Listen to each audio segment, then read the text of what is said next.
સુરતના indoor stadium ખાતે fit યુવા ફોર વિકસિત ભારત અંતર્ગત સાંસદ ખેલ મહોત્સવનો પ્રારંભ કરવામાં આવ્યો। પીએમ મોદીના જન્મદિવસના ઉપલક્ષ્યમાં સેવા પખવાડિયા અંતર્ગત આ ખેલ મહોત્સવ યોજાયો હતો।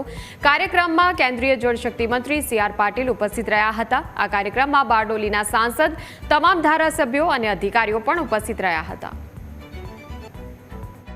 પરંતુ એક સંકલ્પ બધાએ કરવો જોઈએ કે આવતા વર્ષે ફરી જ્યારે મહાખેલકુંભનો યોજવામાં આવે ત્યારે આ દરેક જણ પણ કોઈને કોઈ ગેમમાં પારંગત થઈને તૈયારી કરીને એમાં ભાગ લેવા માટે પોતાનું રજિસ્ટ્રેશન કરે એવી પણ તમારે બધાને મારી વિનંતી છે।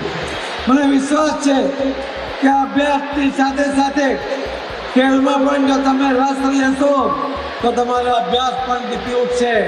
તમારો વાક છટા, બુદ્ધિ ચાતુર્ય અને શારીરિક મજબૂતાઈ એ તમને એમાંથી જોવા મળશે।